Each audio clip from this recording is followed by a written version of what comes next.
Talia's last text to his brother was simple, heading home, but she never arrived. Police brushed it off, said she'd show up, but he felt it. Something was wrong. When he found the first clue in a storage unit, hidden deep inside a car connected to that night, everything changed. Someone had been following her sister, and the man he later confronted wasn't just dangerous, he was waiting. Now Aaron has one question left. Will the clue he uncovered reveal the truth that will get him justice or get him killed before he can say it? To see how Aaron got here, we need to go back. How a $1,000 storage auction uncovered a murder hidden less than 500 feet from a busy Alabama road for nearly 10 years. October 11th finds 24-year-old Talia Woods balancing school and work. She's studying nursing at the University of Alabama Health Science Center in Birmingham, known by everyone around her as bright, focused, and naturally compassionate. She has that rare ability to make people feel understood and cared for. Her older brother, Aaron, works as a mechanic on Poplar Avenue, and the two share a bond that's stronger than most siblings ever experience. Their mother passed away when Talia was 13, and their father had been gone since she was an infant, leaving Aaron and Talia to depend on each other through everything life brought their way. On that Saturday night, October 10th, Talia clocks out of her shift at Regional 1 Health Hospital at exactly 10 p.m. Before heading home, she sends Aaron a quick message, heading home. Tired, love you. He replies almost immediately, drive safe. See you tomorrow for breakfast. But Talia never arrives at her Midtown Birmingham apartment, only 10 minutes from the hospital. By 11:30 p.m., when she still hasn't answered, Aaron calls to check on her. No response. He tries again at 12:15 a.m., still nothing. At 1 a.m., worried now, he drives to her place himself. Her car isn't in the parking lot. That's when he contacts the police and files a missing person report. The officer who takes Aaron's report stays polite, but shows little urgency. He suggests simple explanations. Maybe Talia stopped by a friend's place. Maybe she met up with someone, and he advises Aaron to wait a day. But Aaron knows his sister. She would never ignore his messages or let him sit in fear. Something is off. By Sunday morning, Aaron is back on the move. He drives to the hospital and checks every level of the parking garage himself. No sign of her car. He talks to security and they review the surveillance cameras. The footage shows Talia leaving at 10:06 p.m., getting into her vehicle and driving out of the garage. After that moment, the trail goes blank. Both she and her car simply disappear. The Birmingham Police Department launches an investigation, assigning Detective Robert Hayes to lead it. Hayes, a white man in his late 50s with 25 years on the job, speaks with Talia's co-workers, classmates, and friends. Every person gives him the same picture. Talia was doing well, focused on school, not dating anyone, and had no problems that would make her walk away. Her dark red Honda Civic with Alabama plates is entered into the national system, and police issue a BOLO throughout Alabama and neighboring states. Days stretch into weeks without a single credible lead. Eventually, Hayes delivers the kind of reassurance Aaron doesn't believe. Most cases sort themselves out, and she'll probably come home, but she doesn't. Weeks turn into months, and months into years. The investigation fades. Hayes retires in 2019, and the file lands with the cold case unit before being tucked away. One more disappearance in a city already overwhelmed by them. Aaron never lets go of the search. He keeps Talia's apartment exactly the way it was the night she vanished, paying rent he can barely cover, just to preserve the space she touched last. Her nursing books stay open on the table. Her scrubs remain in the closet. Even her coffee mug is still in the sink. Most people will scroll away and forget this ever happened, but not you. You have stayed.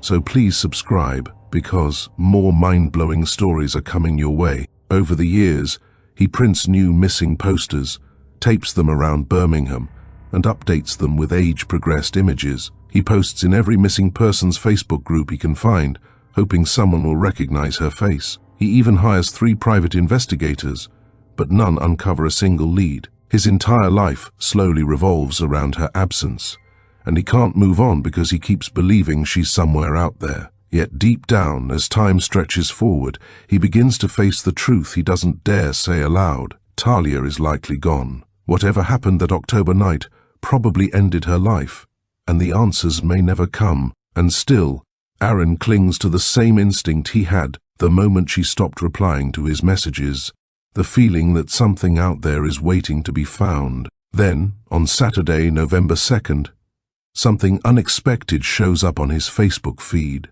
While scrolling through his phone in his apartment, he notices a small advertisement storage unit auction.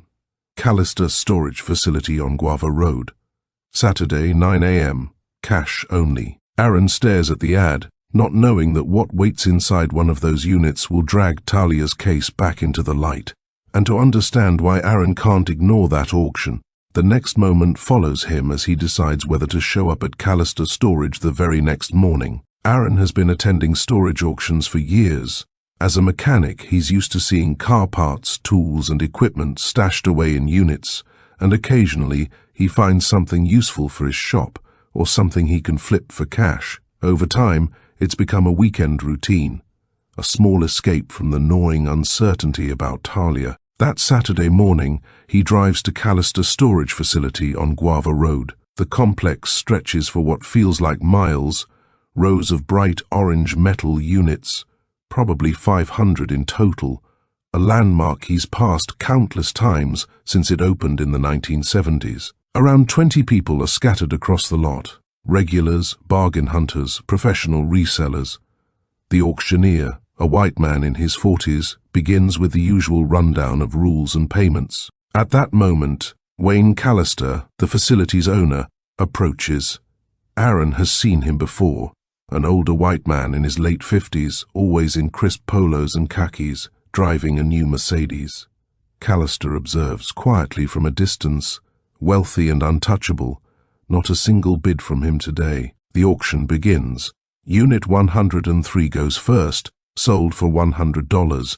Unit 106 follows at $150. They move quickly through 212, then 969. The auctioneer cuts the lock and rolls up the metal door.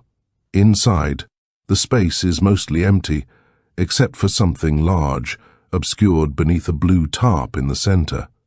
Unit 969, the auctioneer announces, delinquent since 2019. As is, all sales final. Aaron's eyes lock on the tarp. It's roughly the size of a car. Could be a vehicle, could be furniture, could be junk. There's no way to tell yet. His stomach tightens. The same instinct he felt that night Talia disappeared whispering in his mind, the feeling that something long hidden is finally about to surface. The bidding starts at $500. Aaron jumps in immediately. Another bidder raises it to $600. He responds with $700. The other person drops out. He pushes to $1,000 and silence follows. Going once, going twice. Sold to bidder 13. Aaron pays cash, receives the unit key, and plans to return the next day with his trailer to haul whatever is inside. But curiosity gnaws at him. It's only 2 p.m., and he has time. He drives home, hooks up his trailer, and heads back to the storage facility. Unit 969 sits in the back row, away from the office, isolated. Aaron parks, steps out, unlocks the door, and lifts the roll-up. The blue tarp is old, faded, coated in dust. He steps closer, pulls at the edge, and the world stops. Beneath the tarp is a car, a dark red 2008 Honda Civic. His heart races. Could it be a coincidence? Thousands of dark red Civics are registered in Birmingham, but something inside him tightens as he circles the vehicle. Then he sees the Alabama plate. NIN. Aaron's knees buckle. He's memorized that plate, reciting it to police, private investigators, anyone who would listen for years. This is Talia's car. Here, in a storage unit, barely 15 minutes from his apartment. In a facility he's passed countless times, he forces himself upright, legs trembling, and moves toward the driver's side. The windows are heavily tinted, but he can make out a figure slumped in the seat.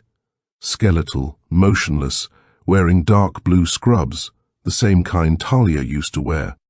The seatbelt remains fastened across the remains. Aaron's heart pounds as he remembers the first night she didn't come home.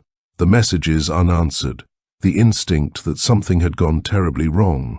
And as the sun beats down on the storage lot, the next moments will pull Aaron into a confrontation with the past he's been running from, one that will change everything he thought he knew about Talia's disappearance. Aaron lets out a scream he doesn't control. It rips from his chest, raw and guttural. He collapses backward onto the concrete floor of the storage unit, gasping for air, trembling, tears streaming down his face. His hands shake as he fumbles for his phone and dials 911. 911, what's your emergency? I found... Aaron chokes on the words. I found my sister. She's dead. In her car. In a storage unit. Sir, calm down. What's your location? Callister Storage, Guava Road, Unit 969. Please send someone quickly. Officers are on the way. Are you safe? Is anyone else there with you? It's just me. And my sister. She's been missing since 2016. I just found her. In a storage unit I bought at an auction. The operator keeps him on the line as Aaron sits on the cold concrete, staring at the car, at Talia, at the sister he's been searching for all these years. She had been there the entire time. Through the posters he'd hung across Birmingham, the private investigators he'd hired, the apartment he'd preserved exactly as she left it. And all along, she was locked inside a storage unit just 3 miles from his home. Aaron can't move, can't speak, staring at her remains as the weight of years of searching crashes down. And as the sound of approaching sirens grows louder, the next moment will reveal just how long Talia has been trapped, and why no one ever found her before. Birmingham police arrive within minutes. 2 patrol officers, both white, in their mid-30s. They approach cautiously, hands hovering near their holsters. Sir, are you Aaron Woods? Yes, and that's my sister, Talia Woods. She's been missing since October 2016. One officer moves closer to the car, shining a flashlight inside.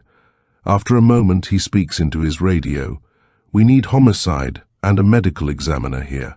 Remains in a vehicle. The second officer turns his attention to Aaron. Sir, I need you to stand and show your hands where I can see them. Aaron freezes. What? Why? It's standard procedure, sir. Your hands visible. He raises his hands as was instructed. The officer checks his pockets and takes away his phone. What are you doing now? I was the one who called you when I found my sister. How did you know to look in this unit? I didn't. I bought it at an auction this morning. I thought it was some car parts or something. Then I pulled the tarp off and the officer's expression hardens, disbelief written on his face as if he was lying. You bought a storage unit at random and your missing sister just happened to be inside? Yes. I had no idea, to be honest. How long has this unit been rented? I don't know. The auctioneer said it will be overdue in 2019. And you've never been here before that day? No, never. I bought it today. I mean UT today. Aaron feels the same surge of disbelief and tension he felt every time a lead on Talia went cold over the years, now magnified 1,000 times. The officers exchange a look, their skepticism palpable, as Aaron realizes proving this isn't going to be as simple as finding her. And as they wait for homicide and the medical examiner, the next moments will force Aaron to confront what really happened to Talia and whether justice can ever reach her. Additional officers flood the lot, stretching crime scene tape around the storage unit. Detectives arrive, followed by a medical examiner van. One detective steps forward, a white man in his 50s, grey hair, Detective Mark Grant from Homicide. Mr. Woods, we'll need you to come down to the station and give a statement, Grant says. A statement? I just found my sister. I need to... This is a potential crime scene. We have to understand what happened. You can cooperate here, or we can do it the hard way. Aaron feels a sinking dread. They're looking at him like he might be involved, like he already knew Talia was inside. I want a lawyer, he says sharply. Grant narrows his eyes. That's your right. But refusing to cooperate only makes you look guilty. I didn't do anything. I've been searching for her for years. And now that I finally find her, you're treating me like a suspect. You just happened to purchase the unit where your missing sister was found. That's suspicious. It's a coincidence. A terrible, awful coincidence. I bought it at an auction. There were dozens of people. The auctioneer can confirm. We'll check with everyone, but for now you need to come with us. Aaron's chest tightens with the same frustration he felt all those years ago, when every lead on Talia ended in dead ends and doubt from everyone around him. He realizes the relief of finding her is immediately replaced with suspicion and interrogation, and the nightmare has only begun. And as they guide him toward the car, the next moments will force Aaron to fight, not just for answers about Talia, but for his own freedom in a case that seems impossibly stacked against him. Aaron isn't placed under arrest, but it's clear he isn't going anywhere. 2 officers guide him to a patrol car. There are no handcuffs, yet every step feels restrained, controlled. They drive him to Birmingham Police Headquarters on Apple Street. Inside, he's led to an interview room, grey walls, a cold metal table, 2 chairs. The room looks exactly like the ones he's seen on countless crime shows, but this time he's not watching as a character on TV. He's living it, and not as a neutral witness, but as someone the police are already sizing up. They leave him there for nearly 45 minutes. Then Detective Grant returns, this time with another officer, a black woman in her 30s.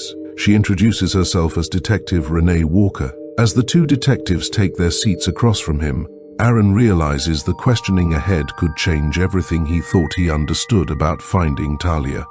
And the next moment will pull him into an interrogation where every word could be twisted, and where he must prove that finding his sister wasn't a crime. Mr. Woods, let's start at the beginning. Grant begins. Your sister Talia disappeared in October 2016, he continues. And the following day, October 12th, you filed the missing person report. Grant adds. Yes, Aaron replies. The next morning, when she didn't come home. And since then, you've been searching every single day for 8 years. That must have been agonizing, not knowing what happened, Grant says, his tone sharp but controlled. Aaron senses the direction of the questioning. I didn't harm my sister. I would never hurt her, he insists. No one is saying you did, Detective Renee Walker interjects, her voice softer, more measured. Good cop, bad cop. Aaron recognizes the tactic instantly. But you have to see how this looks. You buy a storage unit, and your sister's remains are inside. You're the first person to find her in years, she says carefully. I bought the unit at a public auction. I had no idea what was inside, Aaron replies, his voice tight. Walk us through today, Grant presses. Every step, Aaron recounts it all. The Facebook ad, driving to Callister Storage, the auction, bidding on Unit 969, returning with his trailer, lifting the tarp, seeing the car, and finding Talia. How much did you pay for the unit? Walker asks. $1,000, he says. That's quite a sum for something you couldn't even see inside, she points out. There was a tarp covering something roughly the size of a car. I'm a mechanic. I assumed it might be parts or a project car, Aaron explains. Did you recognize the vehicle before removing the tarp? No, I couldn't see anything underneath, he says. But the moment you lifted it, you realized it was your sister's car? Yes. The license plate, NIN. I've had it memorized for years, Aaron says, his voice barely steady. You've followed the story this far. Don't stop now. Most people scroll past stories like this and forget, but not you. You felt something. Don't just watch. Subscribe before the next secret disappears. Grant leans back slightly, eyes fixed on Aaron. Here's the part that doesn't add up. Storage units in Alabama are supposed to be auctioned after 90 days of non-payment. But this one hasn't been touched since 2019. 4 years. Why wasn't it sold sooner? Aaron exhales, feeling the weight of every skeptical glance. I honestly don't know. I didn't even know this place existed until today. So let me get this straight. After sitting idle for years, the one unit that's finally up for auction happens to be the one you walk into. Yes, it's just a coincidence. I know it sounds unbelievable, but I swear that's all there is to it. Hours pass with the same questions, phrased in slightly different ways, circling back to the same points. Aaron repeats the truth every time he bought a unit, lifted a tarp, found his sister. That's it. By 9:30 p.m. they release him, but Grant leaves no room for misunderstanding. Stay in Birmingham. Don't go anywhere. We'll contact you again. Aaron steps out into the night air, the chill doing nothing to calm the storm inside him. His truck is still at the storage facility, so he hails an Uber and heads home. He collapses onto his couch, the exhaustion of the day crashing over him. He found Talia. She's gone. And the people who should understand now suspect him instead. The same frustration that haunted him the night she disappeared, the endless questions, the disbelief of those around him, has returned. But now it's magnified 1,000 times. Aaron realizes that uncovering her body didn't end the ordeal. It's only drawn him deeper into a world where every word could be twisted against him. As he stares at the ceiling, he knows the coming days will demand he prove his innocence while finally confronting the mystery of what really happened to Talia. By Sunday morning, Aaron's story dominates every news feed. Local stations, national outlets, social media, all screaming variations of the same headline: man discovers missing sister's body in storage unit he bought. The way it's framed makes it sound deliberate, as if he planned to find her. Articles note that police questioned him, and the phrase "person of interest" appears repeatedly. Online, the attacks are worse. Comments scream accusations he knew she was in there. Who randomly buys a storage unit with their dead sister inside? This isn't a discovery, it's a confession.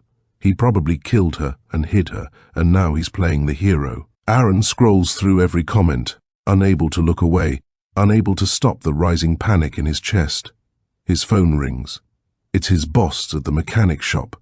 "Aaron, I'm sorry, but customers are calling. They're uncomfortable. I need you to step away until this blows over." "I didn't do anything," Aaron says, voice tight. "I know, but I have a business to run," his boss replies. The next few days are a ghost town. Customers vanish. Friends stop answering texts. Neighbors avert their eyes. TV crews set up cameras outside his apartment. By Monday, Aaron knows he can't handle this alone. He calls an attorney, Chloe Brooks, a black woman in her mid-40s, a civil rights lawyer. She reads the headlines and watches the social media clips, shaking her head. Aaron realizes that finding Talia didn't bring relief. It only set him in the center of suspicion, with the entire city convinced he's guilty. Chloe leans back in her chair, eyes scanning Aaron. "Everyone's already convicted you online and in public. People are judging before any real investigation happens." Aaron exhales sharply. "And the police, they think I did it too, of course. That's always how it goes. Whoever finds the body becomes the first suspect, especially in a case this unusual," she says, calm but unflinching. He runs a hand through his hair. "So, what now?" "Simple. You don't speak to law enforcement without me. And we start digging ourselves, because right now, every lead point's only at you." Chloe pulls the storage facility records and notices something striking. Unit 969 had been rented on October 13, 2016, 3 days after Talia disappeared. The rental agreement lists T. Woods as the signer, but a handwriting expert confirms the signature isn't hers. It's forged. "Aaron, someone opened this unit in your sister's name. They made it look like she signed the agreement," Chloe explains. Aaron stares at the papers, heart pounding. "Who would do that?" "That's exactly what we have to find out," Chloe says. Another discrepancy jumps out. By Alabama law, unpaid storage units must go to auction after 90 days. Unit 969, however, became delinquent in January 2019 and should have been sold by April. Instead, it stayed off the auction list for over 4 years. Aaron leans back, staring at the ceiling. Someone deliberately kept it hidden. They had access to the system, someone inside. Whoever orchestrated this wasn't sloppy. This was planned, calculated, and it raises questions Aaron isn't sure he wants the answers to. And as Chloe traces the digital footprints and facility records, Aaron knows the real search for Talia has only just begun.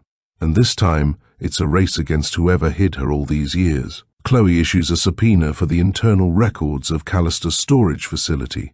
Wayne Callister fights it tooth and nail. His lawyers cite privacy concerns, trade secrets, and other legal obstacles, but a judge sides with Chloe and orders the records turned over. What they reveal is staggering. Unit 969 had been flagged in the facility's system as private. Do not auction from January 2019 until October 2025, just weeks before Aaron purchased it. For more than 4 years, someone with administrative access had deliberately kept the unit off the auction schedule, hiding it from everyone. And the records show only one person had that level of access the entire time: Wayne Callister himself. Even stranger, the payment logs reveal a carefully orchestrated pattern. Between January 2019 and October 2025, someone made small cash payments on the unit, $50 a month, just enough to prevent it from being fully delinquent. The payments were made in person at the office, always in cash, leaving no paper trail. Security camera footage confirms it every month. On the same date, the payment was handled during the overnight hours when only one person had access: the son, Ryan Callister. Chloe presents the findings to Detective Grant. At first he's skeptical, but as she lays out the forged signature, the protected unit status, and the cash payments, his doubt begins to fade. "Who is Ryan Callister?" Grant asks, frowning. "Wayne Callister's son," Chloe replies, and in 2016 she adds, "He worked at Regional One Health Hospital, the same hospital where Talia was employed." The connection between Ryan Callister and Talia's workplace hints at a deeper, more sinister involvement, one Aaron never could have imagined. And as Chloe and Grant begin to dig into Ryan's history at the hospital, Aaron knows the next discoveries could shatter everything he thought he understood about what happened to his sister. Detective Grant reopens the case, shifting the focus squarely onto Ryan Callister, now 34. Ryan lives in Destin, California, having relocated there in 2017 after spending his entire life in Birmingham. From 2012 until October 2016, he worked security at Regional One Health Hospital. Curiously, 10 days after Talia vanished, Ryan abruptly quit. No notice, no explanation, simply stopped showing up. Grant starts interviewing Ryan's former colleagues. The accounts are consistent and troubling. He was always around her, one nurse remembers. Asked her out at least 5 times. She always said no. He didn't take it well. Another co-worker adds, Ryan had a serious temper. There were rumors about him being aggressive with female staff, nothing formal, but enough to make people uneasy. A security supervisor recalls, "I was actually about to fire him. He made the nurses uncomfortable, but then he just quit before I could act." Grant reviews Ryan's 2016 schedule. On the night Talia disappeared, October 10th, Ryan was assigned to the night shift from 8 p.m. to 4 a.m., meaning he would have been at the hospital when Talia left at 10 p.m. Grant coordinates with California authorities. Ryan is brought in for questioning. He agrees to speak without a lawyer, a decision that could prove catastrophic. As the interrogation begins, Ryan's reactions will reveal cracks in his story, and the truth about that night in October 2016 is closer than anyone suspects. And as Grant presses, Aaron waits, knowing that each revelation could finally expose the person responsible for keeping Talia hidden all these years. "Did you know Talia Woods?" Grant asks, the video feed flickering slightly. "Yeah," Ryan replies, his voice casual. "We worked at the same hospital." "Did you ever ask her out?" Ryan shifts in his chair. "Maybe once or twice, just casual." Grant leans forward. "Witnesses say 5 times. That you followed her, made her uncomfortable." Ryan shrugs. "Not true. I was just friendly. She misunderstood." "Where were you on October 10th, 2016? Ryan hesitates. "I don't remember. That was a long time ago. You were scheduled for night shift, 8 p.m. to 4 a.m. "If you say so," Ryan mutters, avoiding eye contact. "Did you see Talia that night?" "I saw a lot of people. Don't remember her specifically." "You don't remember seeing a woman you asked out 5 times on the night she vanished?" Ryan bites his lip. "I said, I don't remember." Grant presses. "Why did you quit your job 10 days later?" Ryan's expression hardens. I found a better opportunity. What opportunity? I don't remember. Didn't work out. You left a steady job with no notice and can't recall why. It was years ago, he says defensively. Grant slides digital copies of the storage facility records across the screen. The cash payments, the protected status of Unit 969, dates lining up with after-hours office access. Did you make payments on Unit 969? Grant asks. Ryan frowns. I don't know what you mean. Your father owns the facility. Logs show someone with after-hours access making cash payments every month. That someone was you. I helped my dad sometimes. Maybe I processed payments. Don't remember details. Grant's voice hardens. This unit contained your co-worker's body. Ryan pales. His hands tremble. I want a lawyer, he says, voice tight. The call ends abruptly. Ryan's hesitation and sudden request for a lawyer hint at secrets he has yet to reveal, and Grant knows this interview is only the beginning. And as investigators prepare to dig deeper into Ryan's activities, Aaron realizes the puzzle of Talia's disappearance is about to take a darker, more dangerous turn. Every cold case began with a moment someone dismissed. Every victim had a second where they felt off and didn't act fast enough. Don't gamble with your life. Learn what to look for, how to react, and how to survive. Your guide is pinned comment below. Detective Grant now has enough to obtain a warrant. Ryan Callister's California home, car, and personal storage units are searched. They find nothing linking him physically to Talia's death. 8 years have passed. Time has swallowed evidence. But then something surfaces, an old hard drive containing Ryan's 2016 personal calendar. October 10th is marked clearly KJ parking lot. KJ Talia Woods. The note confirms he had planned to meet her the very night she vanished.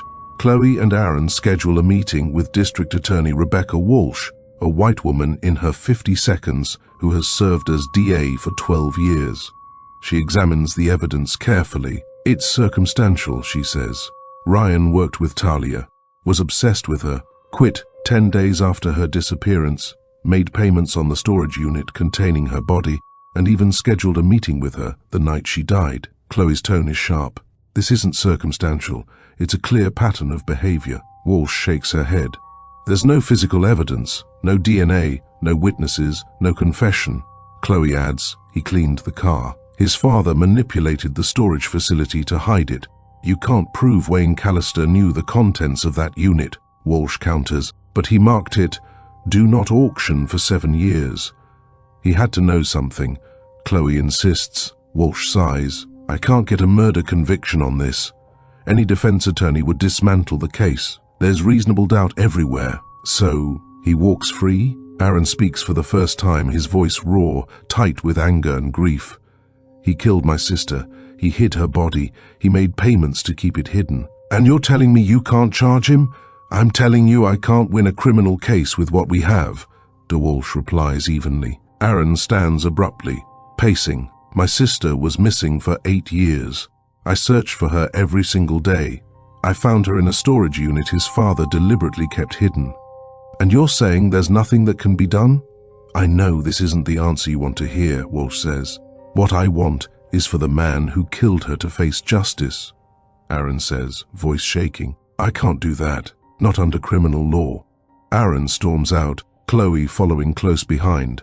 Outside the office, the weight of 8 years hits him all at once. He collapses onto a bench, head in his hands. They're not going to do anything, he whispers.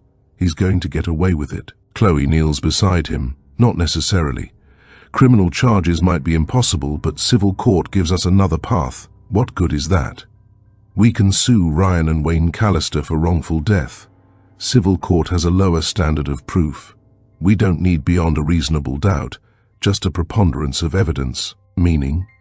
Aaron asks, still tense. Meaning we prove it's more likely than not that Ryan killed Talia and Wayne helped cover it up, Chloe explains. If we win, they pay damages. Not prison time, but accountability in court. Aaron's jaw tightens.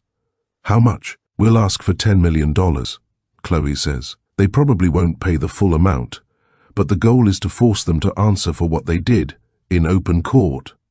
Aaron exhales, nodding. Do it. Chloe files the civil lawsuit in Jefferson County Circuit Court. Defendants Ryan Callister and Wayne Callister. Claims wrongful death, intentional infliction of emotional distress, and fraudulent concealment. The Callisters hire a top-tier Birmingham defense firm. They file motions to dismiss, argue the statute of limitations has expired, and claim insufficient evidence and immunity. Judge Daniel Whitfield rejects most of their motions. The case moves forward. Discovery begins depositions, document requests, subpoenas. Chloe pursues every angle.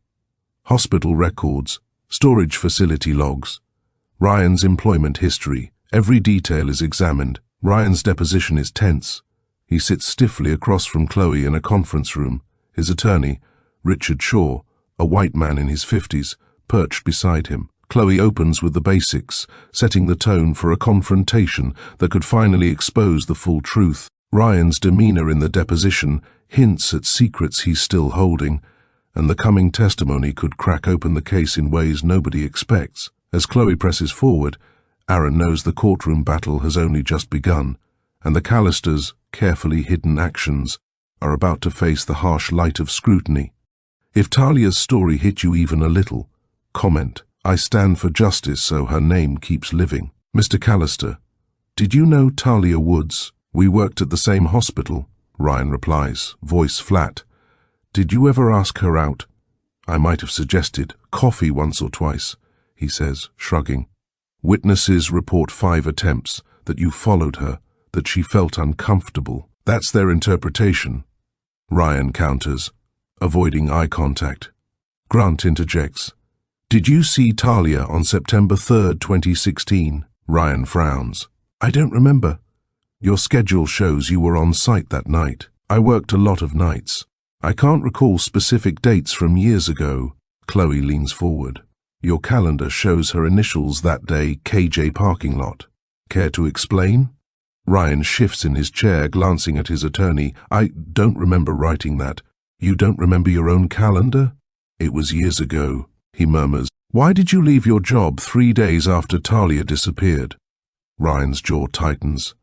Personal reasons, that's all. I don't owe an explanation for my employment decisions, he snaps, sitting back, defensive. Ryan's evasive answers suggest he's hiding something crucial, and every vague response only deepens the mystery of what happened that night. As the deposition continues, Chloe knows each evasive answer is a thread she can pull, unraveling the Callisters' carefully constructed cover-up. Your co-worker disappears, and 3 days later you quit without notice. That doesn't strike you as suspicious? Shaw interrupts sharply. Do not answer that. It's argumentative. Chloe ignores him, her tone sharp. Did you make cash payments on storage unit 969 at your father's facility? I helped my dad with the business sometimes. Maybe I processed some payments. Ryan replies cautiously. The logs show monthly payments for over 8 years, always made during hours when only you had access. Ryan swallows. I don't remember. Chloe's voice hardens. That unit contained Talia Woods' car. Her body was inside. You were making payments to keep it off auction lists. I didn't know what was in it, Ryan says quickly, avoiding her gaze. How could you not know? You were managing the payments for years. There are hundreds of units. I didn't check each one, he says, defensive. Chloe leans in, eyes locked on him. Did you kill Talia Woods? Shaw jumps up, voice sharp. That's enough. We're done here. Aaron recalls the calendar note, KJ parking lot, the same chilling mark that first tied Ryan to the night Talia disappeared. Ryan's evasions and denials hang in the room like a shadow. Every vague answer only deepens the suspicion. As the deposition ends abruptly, Chloe knows the answers she needs are still out there, and every move by the Callisters is another piece of a puzzle she has yet to fully unravel. The deposition wraps, but Chloe already has what she needs. Ryan's evasive answers, his repeated refusals, his convenient lapses in memory, they all serve as evidence of consciousness of guilt in civil court. Next up, Wayne Callister, calm, polished, confident. But Chloe knows how to crack the veneer. Mr. Callister, you own Callister Storage Facility? Yes. I own several facilities across Birmingham, including the one on Guava Road, where Talia Woods' car was found, he replies smoothly. Chloe leans forward. Unit 969 was flagged in your internal system as do not auction for over 8 years. Why? I don't personally manage every unit. My staff handles that, he says, voice steady. But you have administrative access. You can see which units are marked. Chloe presses. Yes, he admits cautiously. So you were aware that Unit 969 was marked Do Not Auction. I may have noticed it. I don't specifically remember, Wayne says, keeping his composure. Chloe's tone sharpens. Alabama law requires delinquent units to be auctioned after 60 days. Unit 969 went unpaid for years. Why wasn't the law followed? As Chloe pivots to uncover exactly who authorized the unit's concealment, every evasive answer tightens the net around the Callisters, bringing the civil trial one step closer to revealing the full truth. If there was a mistake, it was an oversight, Wayne says smoothly. An oversight lasting 8 years, Chloe counters, voice sharp. I oversee multiple properties. Things slip through, he replies, calm. Or, you deliberately kept that unit off auction lists because your son knew a body was inside, she presses. Wayne's attorney interrupts. You're testifying, not questioning. Chloe leans closer, unflinching. Did you know Talia Woods' body was in Unit 969? Absolutely not, Wayne answers, voice steady. Chloe's eyes narrow. Your son worked at the same hospital as Talia. She vanished. He quit days later, and a unit you marked Do Not Auction held her car and body. You expect us to believe you didn't know? I had no knowledge, Wayne insists. Did your son tell you what was in that unit? My son rented a unit for storage. That's all, he says. You're wrong. He didn't rent it. Someone forged Talia's signature to make it look like she rented it herself, Chloe says, letting the words land. Wayne shifts slightly. I don't know anything about that, but the unit was off auction lists. I already explained. Oversight, he repeats, but the words sound hollow. Aaron remembers how the unit sat untouched for years while he searched desperately, never knowing the owner had the power and the choice to reveal it.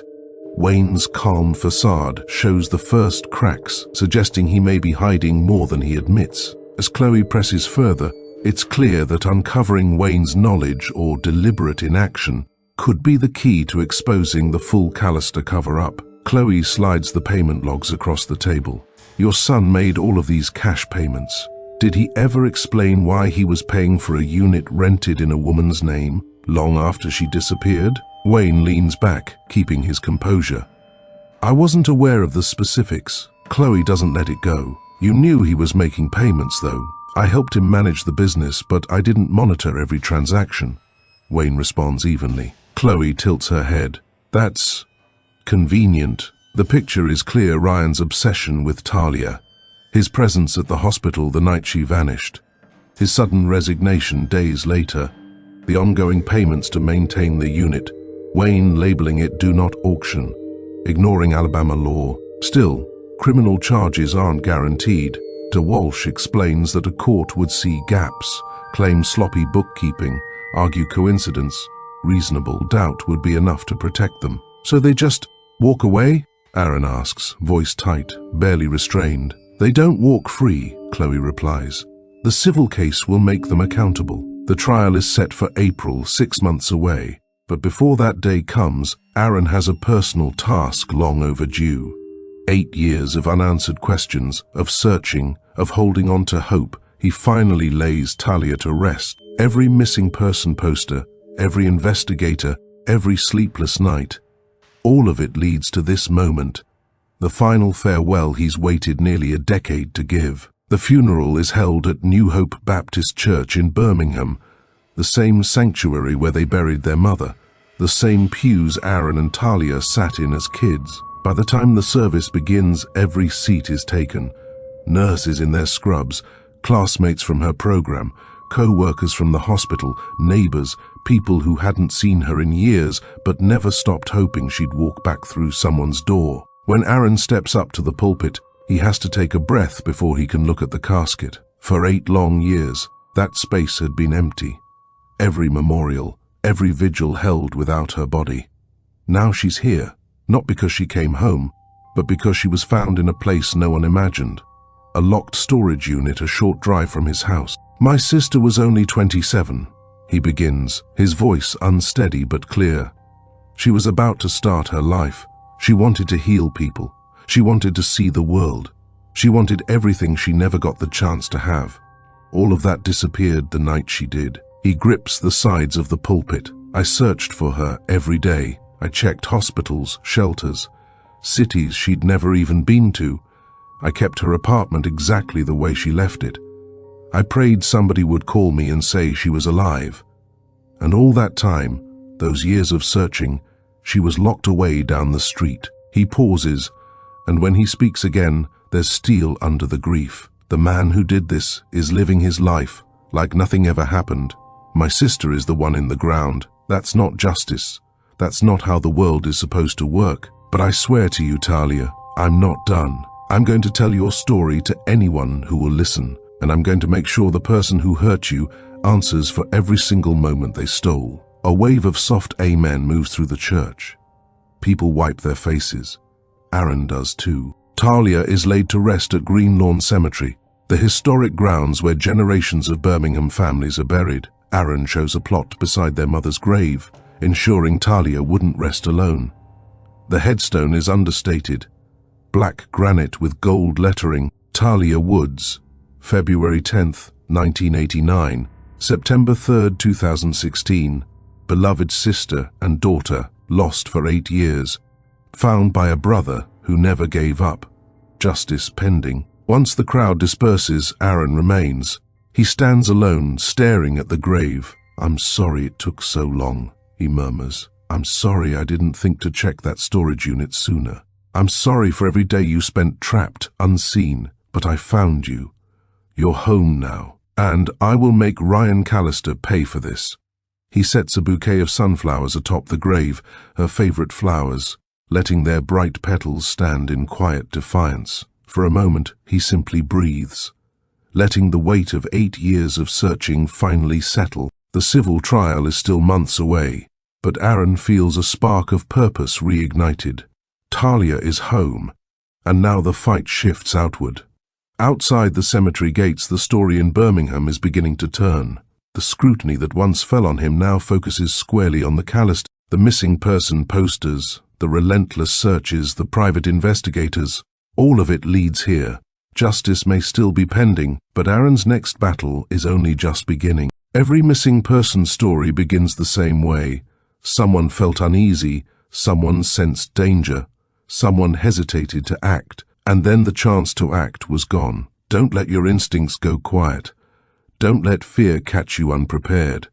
Learn the steps that could save your life. The guide is waiting in the pinned comment. Local reporters start digging into the background of the storage facility, and what they uncover sends the whole city into a tailspin. Hidden inside old audit logs and years-old rental sheets are other units that never should have existed, spaces overdue by months, even years, that somehow escaped every auction cycle. One unit from 2016 shows the same pattern, a forged signature, a flag in the system that quietly kept it off the auction lists. When investigators finally cut the lock, they don't find a missing person, but they do find piles of stolen merchandise tied to a burglary crew operating across the county. Wayne Callister insists it's all a coincidence, an oversight, a clerical error, but the excuses don't land. By the end of the week, the FBI is inside the facility requesting records suspected laundering, tax irregularities, quiet storage of criminal goods. Suddenly, the Callisters aren't respected businessmen. They're a family with a growing storm over their heads. And just like that, the narrative flips. The same people who had once flooded Facebook calling Aaron a killer start deleting their accusations. New comments replace them. "We owe that man an apology. He spent years searching for his sister while they hid her body. How many more units did they hide? What else is in there?" Aaron's old job calls, telling him his spot is open whenever he wants it. Neighbors who had avoided him now stop by, embarrassed, offering apologies. Friends he hadn't heard from in months finally reach out. The entire city that once judged him suddenly wants to stand beside him. But Aaron isn't paying attention to any of that. Not anymore. Public opinion doesn't bring Talia back. Public sympathy doesn't erase 8 years of pain. Only one thing matters to him now, making sure Ryan Callister and Wayne Callister finally face the consequences they spent years dodging. And with the civil trial closing in, Aaron is ready to push harder than ever. Chloe spends long days and longer nights preparing for the upcoming trial. 16-hour stretches in her office, poring over witness statements, hospital records, storage facility logs, and every scrap of evidence she can find. She pieces together a timeline that pinpoints exactly what happened on September 3, 2016. Her theory: Ryan Callister waited in the hospital parking garage for Talia. When she reached her car, he confronted her. She rejected him once again. Something inside him snapped. He struck her, likely with a heavy object, a tool, a tire iron, and in his panic he called his father. Wayne arrived, and together they placed Talia in her own car, drove it to Unit 417 at Callister Storage, and hid her there. A forged rental agreement in her name made it look as if she had stored the vehicle herself. For years, Ryan made cash payments to keep the unit off the auction block, while Wayne marked it as protected in the system. They believed no one would ever uncover what they had done, but they miscalculated. After Ryan moved to California in 2023, the payments became inconsistent. Wayne decided the risk was too great to maintain the unit's secrecy. In September 2024, he removed the Do Not Auction flag, assuming the car, and the body inside, would remain hidden, unidentifiable, and forgotten. But Aaron had already discovered the truth. The storage unit, once just a number in a facility he passed every day, had already rewritten everything. And now, the Callisters' secrets were about to be exposed in a courtroom. Ryan never imagined that the brother would show up, that Aaron would buy the unit, that he'd immediately recognize the car, that he'd refuse to let the Callisters' crimes go unanswered. The trial opens March 14, 2025, at Jefferson County Circuit Court, Judge Daniel Whitfield presiding. The jury: 6 black, 6 white, 7 women, 5 men, all eyes on the courtroom. Chloe steps to the podium for her opening statement. Her voice is steady, but charged with the weight of 8 years of grief and determination. Members of the jury, today you will hear the story of a young woman whose life was stolen from her. Talia Woods was a nursing student, a daughter, a sister, a woman with dreams, ambitions, and a future she never got to live.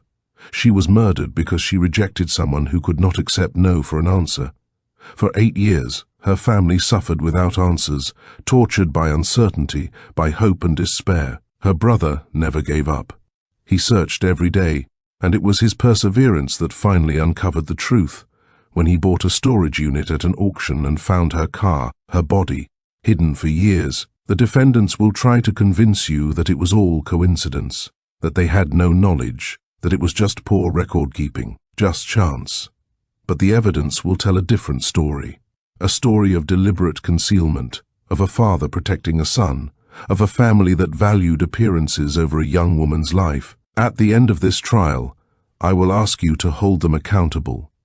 And I promise you, when you see the pattern, when you see the timeline, when you see what was done to Talia Woods, you will understand why justice demands it. As Chloe steps down, Aaron clenches his hands on the edge of the rail, remembering the day he lifted the tarp off Talia's car. The jury has no idea yet, but that moment, the moment that started everything, will come alive in court, and it will change everything. The defense's opening is exactly what everyone expects.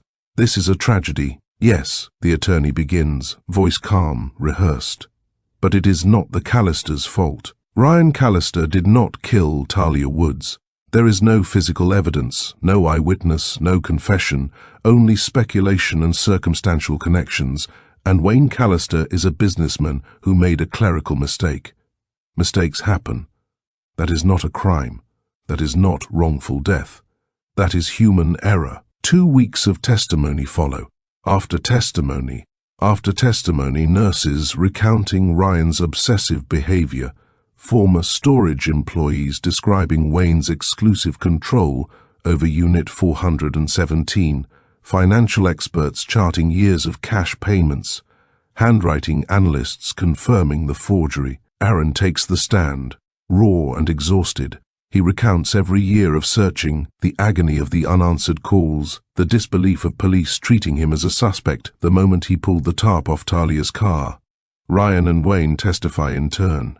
Smooth, practiced denials, coincidence, ignorance, nothing more. Finally, the jury retires. 4 days of deliberation. 4 days of tension that stretch Aaron's patience and hope to breaking. On the 4th day, the courtroom buzz stills. The jurors return. Aaron grips the railing in front of him, heart hammering, remembering the moment in the storage unit. The moment that changed everything. The foreperson rises, a black woman in her 40s. Her voice is measured, heavy with the weight of decision. Judge Whitfield, Madam Foreperson.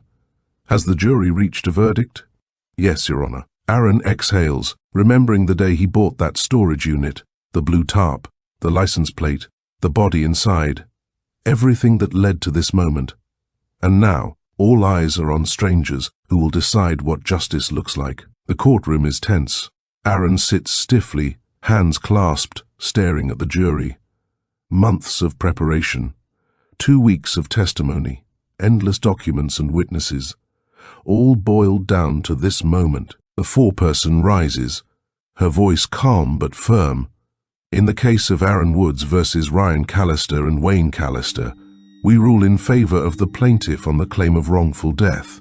Aaron exhales, a breath he didn't realize he was holding. The years of searching, of waking up every day with Talia missing, suddenly feel just a little lighter. On the claim of intentional infliction of emotional distress, in favor of the plaintiff, and for fraudulent concealment, in favor of the plaintiff, Judge Whitfield turns to the question of damages. Compensatory damages $5 million, punitive damages $10 million, total $15 million. A ripple moves through the courtroom.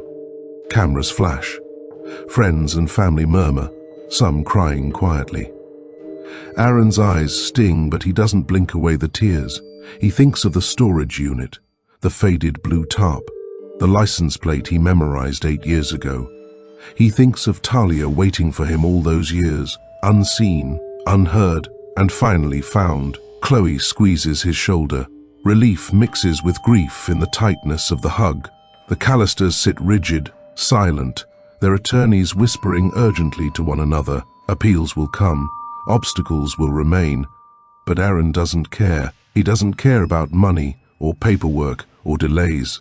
For the first time, the world sees the truth. Outside the courthouse, the sun catches the side of a passing dark red car. Aaron pauses, remembering that night in October, the car in the storage unit, the license plate shining in the dim light. He exhales again. Talia is home. They've acknowledged her. Someone has been held accountable, even if it isn't prison. And yet, Aaron knows this is only one battle. There are more fights ahead. But for the first time in 8 years, he can step forward without looking over his shoulder. He can promise Talia he will never stop. The courtroom explodes with murmurs and gasps. Aaron sinks into his chair, trembling, tears streaking his face. Chloe presses a hand on his shoulder, steadying him, letting him feel the weight of every year of searching, every unanswered question, every night spent haunted by Talia's absence. Across the room, Ryan and Wayne Callister sit rigid, their faces unreadable, while their attorneys immediately begin filing notices of appeal. Aaron doesn't notice. He doesn't care about appeals or money. He won, but he doesn't even care if a single dollar of the $15 million ever reaches him. He has something else: a jury of strangers who stared at the evidence, listened to his story, and spoke the truth. Ryan Callister killed Talia. Wayne Callister helped hide her. It's not the prison sentence he longed for, the punishment that would make the world feel fair, but it is recognition, validation, justice of a kind that finally lets him breathe, at least a little. Aaron faces the cameras, his expression steady but resolute. After all these years, my sister can finally rest. People doubted me, said she ran away, said I was obsessed, but I never stopped believing. Now the world knows the truth. Ryan Callister killed Talia, and his father helped cover it up. No appeal, no amount of legal maneuvering can change that. A reporter presses on. And what about the damages awarded? I'm not thinking about the money. It's going to fund a foundation in Talia's name, help families with missing loved ones, support cold cases, give hope to those the system has forgotten. Any words for the Callisters? Aaron's voice hardens, measured. They can appeal, they can lie, they can hide behind lawyers, but the truth is out. People know what they did. I won't stop until families like mine get answers. You took my sister from me. You treated her like she didn't matter. You let me suffer for years while knowing exactly where she was. You'll answer for this, not necessarily behind bars, but you'll pay, and the world will see the truth about who you are. The appeals grind on for months. The Callisters' lawyers claim the verdict was unfair, that the evidence was flimsy, that the jury was biased. In September, the Alabama Court of Appeals upholds the $15 million award. The Callisters are responsible. They push the case to the Alabama Supreme Court, and that appeal is still pending as of November. Ryan Callister remains in California, free, never criminally charged.